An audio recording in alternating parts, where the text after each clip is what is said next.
Yo, what up, gamers?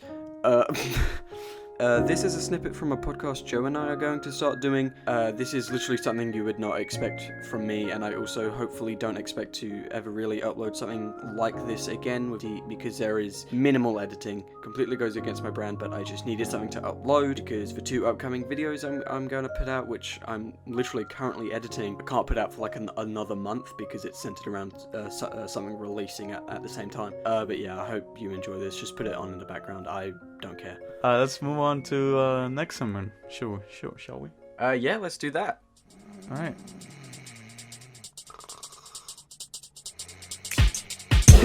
This segment is called Lousing Around because a lot of the time, well, I don't know about you, but I'm kind of a lazy fuck who likes to procrastinate when I'm supposed to be doing work, and a lot of the time I do that by watching a TV show, maybe a film, playing a video game, listening to some music, or maybe even reading something, but that is sometimes quite troubling because, as we just established, I can't read. There are audiobooks, by the way. What's that? You don't know what an audiobook is? No. Oh. Anyway, so when we came up with this segment, but I remember telling you that I feel like I wouldn't really have many things to talk about. I feel like I'd say I started this show, and then 3 months later you'll hear me say I finished that show, by the way. Yeah, because you take your time. These past 2 weeks, I have consumed a fuck ton of media. I finally finished Shadow of the Tomb Raider. I finished the HBO show The Leftovers. Euphoria wrapped up. I listened to a really good EP by Sue Lee called Box Room Dreams, and I also recently got a PS5, so I've been playing Horizon Forbidden West and It Takes Two, playing a whole bunch of old Sonic games, and even reading my old Sonic comics. But the 2 things I'll focus on today, starting off with this, Always Sunny in Philadelphia Season 15. I didn't really like Season 14 that much. I was kind of a bit iffy about this, but it was really, really good, and it's just nice that after 15 seasons I can still watch it and laugh so heartily at this show, because this is easily one of my favorite comedy shows. Right. I feel like it won't really bode well for a rewatch, because the first 4 episodes are like your normal, typical Always Sunny episodes. And then the last 4 episodes are like essentially an Always Sunny movie, because the last 4 episodes are all connected and they go to Ireland for like a vacation. Should I talk about mine? Yeah. This past week I've been catching up to Daredevil season 3 due to the fact that it was gonna be removed from Netflix. It's like season 1 was really good. Season 2 was same as season 1. Season 3, however, oh my god. Spoiler alert, I guess. Charlie Cox, he's at jail. He wanted to talk about to someone. But then everyone is going after him. And there's one shot where he tries to get out of the jail. And the taxi has been waiting. It starts from the taxi, and the shot ends at the taxi. Yeah, it's really good. It's way better than the one shot in the first season. Yeah, it's where they always top themselves up. I just couldn't imagine the work behind that, but it really did pay off. And yeah, I don't know what else to say. Charlie Cox, I'm so glad he's somewhat coming back to us, and the pacing is perfect as well. Yeah, if I keep talking about this, we will not get to talk about more other things. So yeah, let's move on. Yeah, so because I finally got my hands on a PS5, and so I decided to watch Logan for the first time. First time? Yeah, because I got the 4K Blu-ray like right as my 4K Blu-ray player broke, so I haven't seen it. Oh. Even though I have no attachment to the X-Men franchise, I've seen like 2 of them. I knew everything that happened in this film. I really gelled with it. My biggest problem with it is that it takes advantage of its R rating in a bad way. Yeah. The opening scene. And there's way too many F-bombs, and that's coming from someone who says fuck every other word. And also there was, near the beginning, there was an unnecessary, a woman just flashes Logan for no reason other than the filmmakers to say, this is a movie for adults. And, there was a lot of, exposition that I think wasn't necessary. On the phone? The video phone? Yeah, yeah. But overall, I think the world building was pretty good. I think the best Mm-hmm. way to do it was kind of just retcon the whole universe and just make this be a one and done. And it's just so Yeah. rare we get a high budget one and done film nowadays. Even though there is some cheesy stuff in it, I forgave that because of how compelling the rest of the film was, and I don't really like the whole piece of shit man gets humanized by teenage girl trope. I think that's Oh, okay. pretty outdated and fairly sexist. But they do it well in this. Definitely recommend. Yeah, it's really good. Yeah, it is. You are also. Oh wow. But anyway, the reason why I chose that to be my first 4K film I watched on my PS5 is because that was essentially the first R-rated mature superhero movie we got, and I brought that up because that links into something that we both watched, another more mature R-rated in the UK for some reason, at least. What? Yeah, I know. Seriously? It makes no I didn't know sense that. because I don't know why. What am I alluding to? Joe. We should say our names. Your name is Joe. I'm Casey. Yeah, we haven't said our names, right? Hi, I'm Joe, and What am I alluding to? what? What do you mean? Oh, but the Batman? Alright, we've seen the Batman. For context, I've seen it. Wait, hold up. What time is it right now? 9:24. Alright, I've seen it. I finished it basically 2 hours ago. Yeah. How about you? You had an early watching, right? Yeah, so it's 8 p.m. for me. It finished at around 2, so that was 6 hours ago I saw it. And yeah, it was long. It felt long, didn't it? Yeah, what did you think of it? Alright. What did I think of it? Okay, would you like to go first? Okay, I didn't like it. I thought it was quite boring. I didn't give a fuck about a single character. I don't think anyone gave out a standout performance, especially Jeffrey Wright, who I think is great in everything, but I felt no energy at all from him. There were so many lines of dialogue from him that were just awful. That isn't his fault, but a lot of the time felt they could have taken another take and it would have made it less shitty. Zoe Kravitz most probably gave the best performance, but once again, I thought her subplot was so just uninteresting. Penguin was not established as a villain at all, because we're going to get a fucking HBO Max prequel series, because films can no longer just be a film anymore. They have to be a fucking beginning to an entire franchise.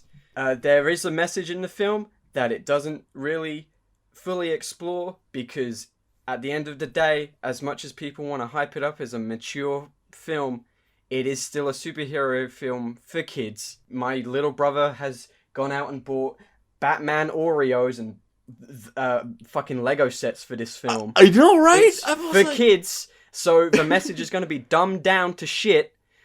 But yeah, I didn't like it. What did you think? That's as much as I can say without getting into spoilers. All right. Oh yeah. Spoiler free right now. Right.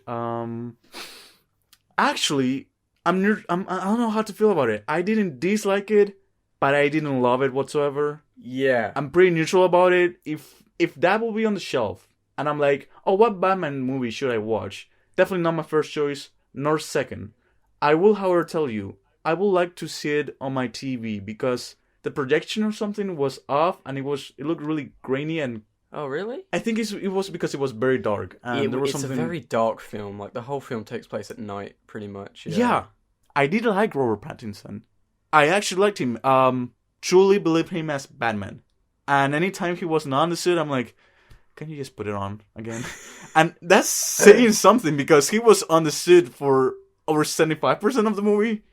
If not, I do like that this is, it is like a Batman film. There's barely any Bruce Wayne in this. Yeah. The haircut, I don't know. I mean, I get it. That's like a kind of like millionaire haircut, but at the same time, I don't think it suits him. For me. Yeah, it doesn't suit him whatsoever. Yeah. That has nothing to do with his performance. So no, it has everything to do with his performance. Yeah. The haircut also was obviously, I really liked his voice as Batman. His movement. I believed him as. There was something about it. That's the main thing I liked it, and the cinematography at some points, and those are the positives for me. Paul Dano, I feel like he had the easiest job ever because he was there for like what, 10 days? Yeah, filming? he should have been in it more Yeah. because I It feel made me like think. sorry. I was just gonna say, it made me think that I would rather see a movie from the point of the villain of Batman. Yes, that was one of my points. I thought that this would be a far more interesting film if it was from the perspective of the Riddler, The Riddler. because Yeah. then the message would be better and Yes. more explored from that perspective. And actually, in the first 5 minutes, when we haven't seen him yet, and there's the bat signal, right? Criminals doing criminal things, What? and they see the the bat signal, and they're like, "Ooh, he could be in that corner. It's dark." You know, Yeah, and yeah, that then was he quite has a nice. monologue of, I could be in the dark. I am darkness or shadow or whatever he said. I am the shadow. That was a quote, right? That was a really cheesy fucking line. Yeah, there were some lines. He I'm said like, something like, "They're scared of the shadows, but I am the shadows," and I was like, "Who wrote that? Who wrote that?" I don't know. That was a funny line, but even though it was funny and it was unnecessary, I did like that aspect of it. I did like that angle. We could feel the fear from the criminals in that Gotham. Yeah, and I liked it. I'm like, okay, give me more of that, but give me not the Batman, give me the Riddler. But yeah, should we go to spoilers? Because I got nothing else to say. Yeah, nothing else to say other than Andy Serkis is also underused, I feel. Yeah, he was. Okay, yeah, so spoilers. Go on. You can go first. That fucking Joker thing made me roll my eyes. Oh god. That Yeah. leaked ages ago. It did? Yeah. I'm really good at trying to stay in the dark. Maybe I Oh am. my Batman. god, you're a shadow. Shadow. The Joker is Barry Keoghan, who I understand. I think is he not a stand-up comedian? No, have you seen Killing of a Sacred Deer?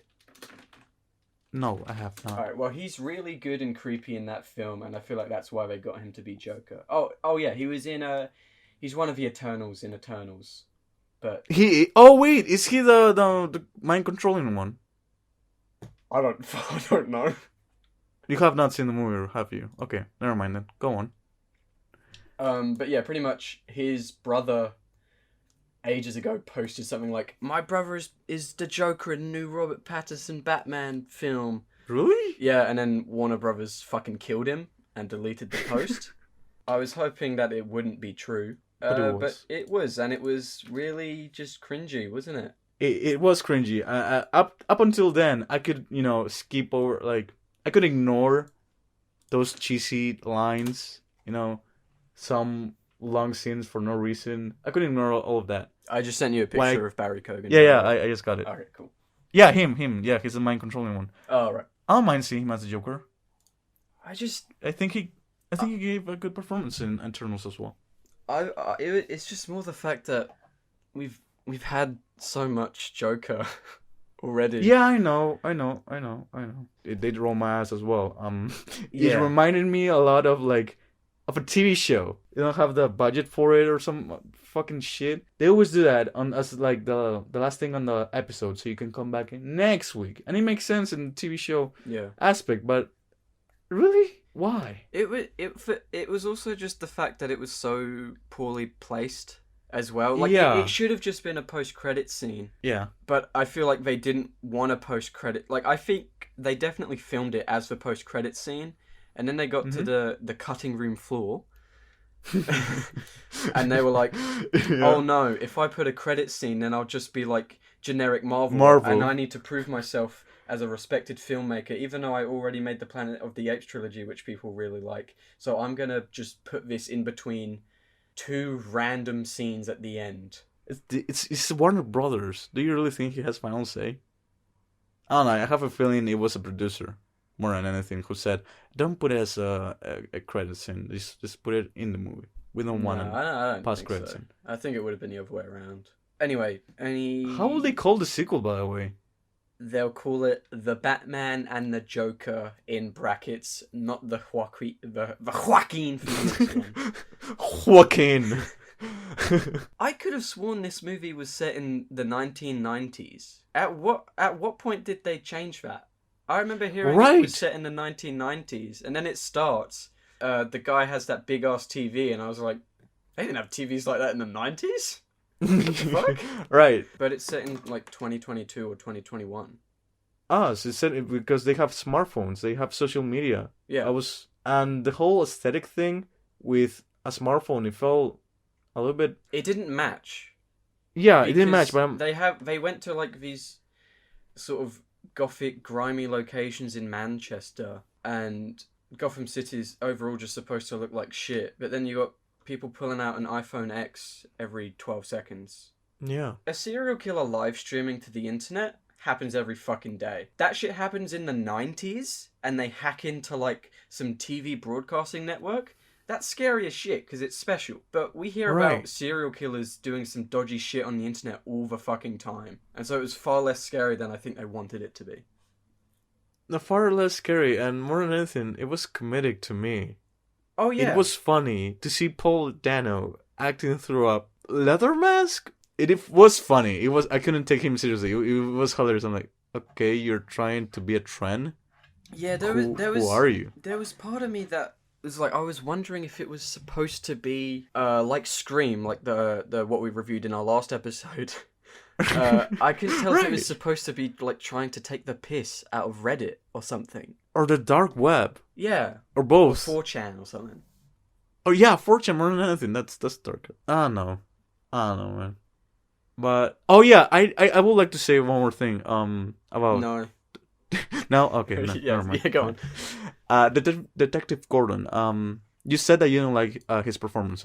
Maybe not the line readings per se, but the lines themselves. I kind of liked. No, I like the alliance he has with the Batman, or I'm sorry, Vengeance, because he calls him man. He treats him like his bro. Oh, that's new. That's funny. It was kind of like like a sibling dynamic. Yeah. Yeah, and I liked it. I'm like, like that. okay, that's yeah, and it's because it's like your early years, even though he's been the Batman for 2 years. It's early years for them. It was nice to see. But yeah, he was underused as well. I don't know, because just so much of I can't remember it, but there was like a joke near the beginning which he said, which just felt off. Like a lot of his lines were just saying things that the audience has already figured out. Like the Riddler sends him the riddle about the orphan, and it's like, oh, okay, so Bruce Wayne is the next victim. 5 minutes later, Jeffrey Wright just goes, oh my god, Bruce Wayne is his next victim. And then like an hour later, we find out that police officer is a rat, and he's like, oh my god, he's a rat. And it's like, I know, I've been watching the film. He's in a different frequency. He goes in a different frames per second rate. He's like, oh yeah, actually yeah, I've never noticed that until you say it, but you're right. Yeah. The other like last spoiler thing was the bat and the cat romance was fucking dead. There was no reason for it to be there. That was so forced. Like there was no chemistry between the two. She just kisses him, and I'm just like, why? What? Why are you doing this? And yeah, that kiss slightly came out of nowhere, but at the same time, it didn't. I don't know. I just felt like Selena was a flirty person. Do you want to give it a wacky rating? A wacky rating. Well, because like again, my Weekly Planet have like best movie ever or worst movie ever. But my rating for this one, I already said it quite honestly. It's not a movie that I will die to watch again. Yeah. But I would like to see how it looks on my TV screen. And that's how I hate it. That's all I can say on my rating. This is how I would rate it. It's like when you're a kid and you're at a friend's house. Right. And their parents have made you dinner, but it's not something you like. But also you have to finish it because then that would be rude. And you spend like an hour just trying to munch your way through it when you don't like it at all. Right. And it feels like that. Alright, well, those were our ratings. Now moving on to... And I never went back to that friend's house again. Is that your way of saying that you will never see a Matt Reeves movie in your life? Or a Batman movie? Or both? I'm not going to see any more in this... I'm not going to see the sequel to this. Ah, right. Quite obviously. Yeah, you had a negative emotions about the movie already before anything. I just don't care about anything other than Sonic. Yeah, this year is not looking that great, is it? We got Morbius though. Right, I forgot. That's Keep coming forgetting out about on that. Anyway, April, next right? segment. Isn't it? Anyway.